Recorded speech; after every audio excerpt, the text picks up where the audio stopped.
Here's the last battle. This is chapter 3, the ape in his glory. The ape in its glory. Here we go. Oh, look at the pictures. There's the king and there's the unicorn. Oh, here we go. Master Horse, said Tyrion as he hastily cut its traces. How came these aliens to enslave you? Is Narnia conquered? Has there been a battle? No, sire, panted the horse. Aslan is here. It is all by his orders. He has commanded. Where danger, king, said Jewel. Tyrion looked up and saw that Calormens, mixed with a few talking beasts, were beginning to run towards them from every direction. The two dead men had died without a cry, and so it had taken a moment before the rest of the crowd knew what had happened. But now they did. Most of them had naked scimitars in their hands. Quick, on my back, said Jewel.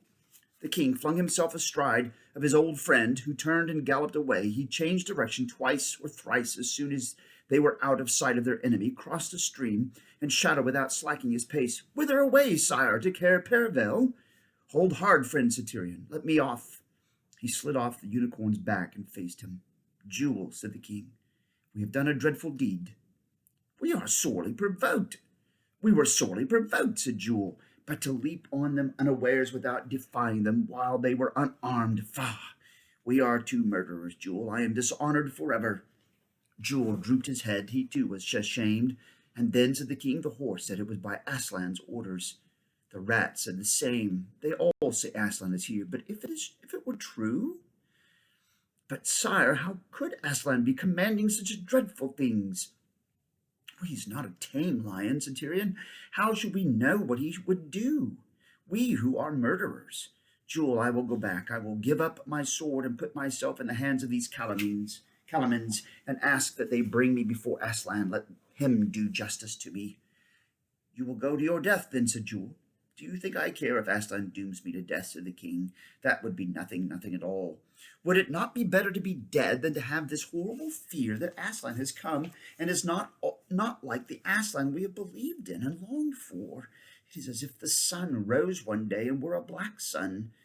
I know, said Jewel, or as if you drank water and it were dry water.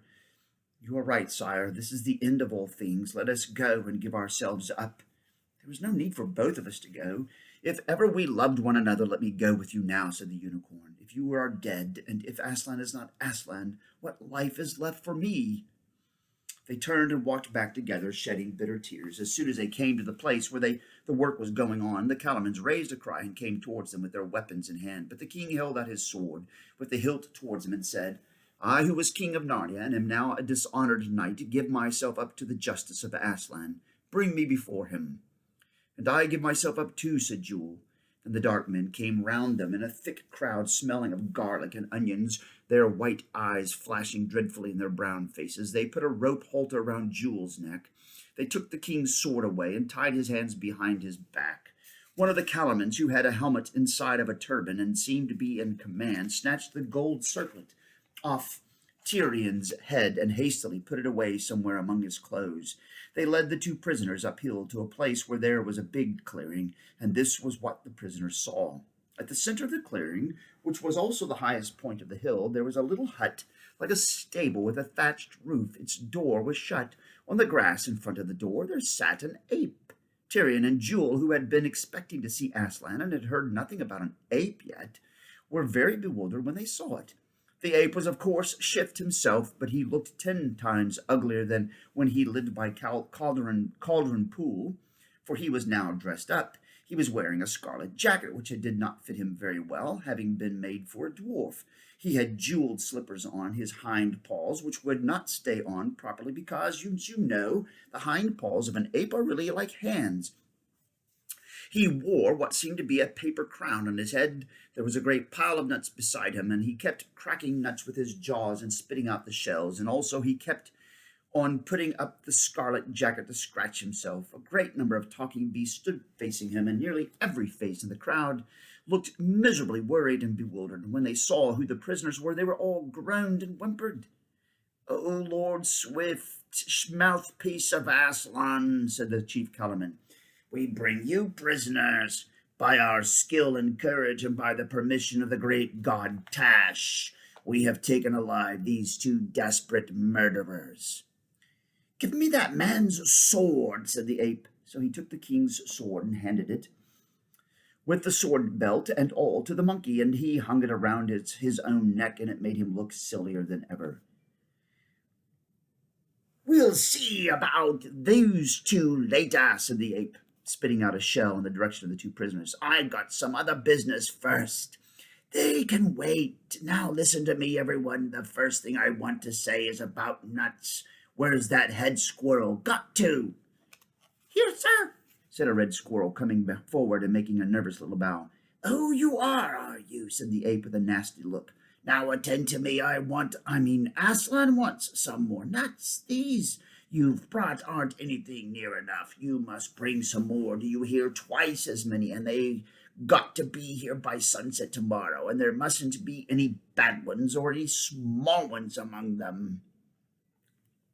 A murmur of dismay ran through the other squirrels, and the head squirrel plucked up courage to say, Please, would Aslan himself speak to us about it, if we might be allowed to see him? Well, you won't, said the ape. He may be very kind, but though it's a lot more than most of you deserve.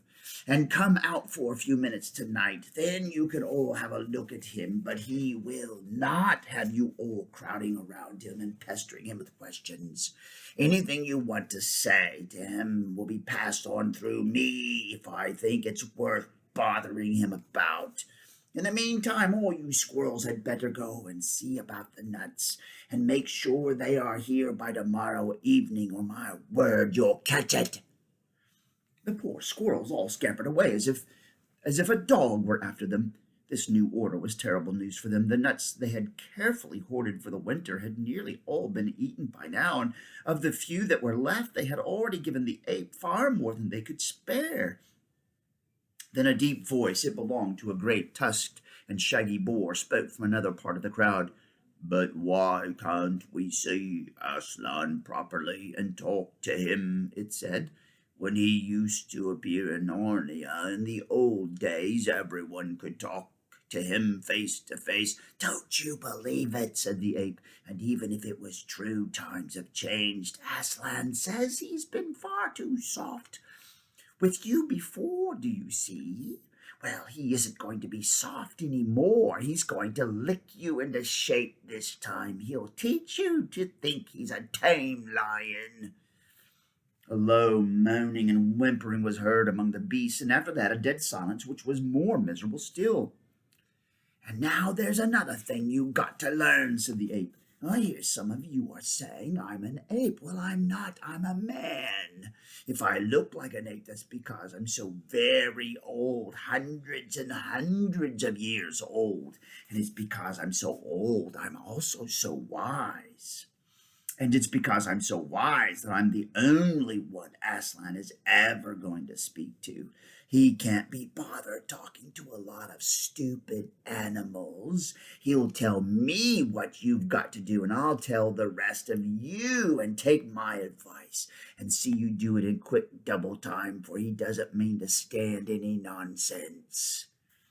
There was dead silence except for the noise of a very young badger crying and its mother trying to make it keep quiet. And now here's another thing, said the ape, as the ape went on, putting a fresh nut in its cheek. I hear some of the horses are saying, let's hurry up and get this job of carting timber over as quickly as we can, and then we'll be free again. Well, you can get that idea out of your heads at once. And not only the horses either. Everybody who can work is going to be made to work in the future. Aslan has it all settled with the king of Kellerman, the Tisroc, as our dark-faced friends, the Kellermans, call him. All you horses and bulls and donkeys are to be sent down to Kellerman to work for your living, pulling and carrying the way horses and much do in other countries, and all of you digging animals like moles and rabbits and dwarves are going down to work in the Tisroc's mines, and no, howled the beasts. It can't be true. Aslan would never sell us into slavery to the king of Kellerman. None of that. Hold your noise, said the ape with a snarl. Who said anything about slavery? You won't be slaves. You will be paid very good wages, too. That is to say, your pay will be paid into Aslan's treasury, and he will use it all for everybody's good. Ooh, I don't like this ape at all. Then he glanced and almost winked at the chief Calormen. The Calormen bowed and replied in the pompous Calormen way, Most sapient mouthpiece of Aslan, the Tisroc, may he live forever, is wholly of one mind with your lordship in this judicious plan. There's, you see, said the ape, it's all arranged and all for your own good. We'll be able, with the money you earn, to make Narnia a country worth living in. There'll be oranges and bananas pouring in, and roads and big cities and schools and offices and whips and muzzles and saddles and cages and kennels and prisons. Oh, everything. But we don't want all those things, said an old bear. We want to be free, and we want to hear Aslan speak himself. Now, don't you start arguing, said the ape, for it's a thing I won't stand. I'm a man. You're only a fat, stupid old bear. What do you know about freedom? You think freedom means doing what you like? Well, you're wrong. That isn't true freedom. True freedom means doing what I tell you. Grunted the bear and scratched its head. It found this sort of thing hard to understand. Please, said the high voice of a woolly lamb who was so young that everyone was surprised he dared to speak at all. What is it now? Said the ape. Be quick. Please, said the lamb. I can't understand. What have we to do with the Calormens? We belong to Aslan. They belong to Tash. They have a god called Tash. They say he has 4 arms and the head of a vulture. They kill men on his altar. I don't believe there's any such person as Tash, but if there was, how could Aslan be friends with him? All the animals cocked their heads sideways, and all their bright eyes flashed towards the ape. They knew it was the best question anyone had asked yet. The ape jumped up and spat at the lamb. Baby, he hissed. Silly little bleater. Go home to your mother and drink milk. What do you understand of such things? But you others, listen. Tash is only another name for Aslan.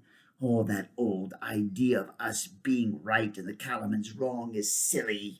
We know better now that Calormens use different words, but we all mean the same thing. Tash and Aslan are only 2 different names for you-know-who. That's why there can never be any quarrel between them. Get that into your heads, you stupid beasts. Tash is Aslan. Aslan is Tash. You know how sad your own dog's face can look sometimes? Think of that. And then think of all the faces of those talking beasts. All those honest, humble, bewildered birds, bears, badgers, rabbits, moles, and mice, all far sadder than that. Every tail was down, every whisker drooped. It would have broken your heart with very pity to see their faces.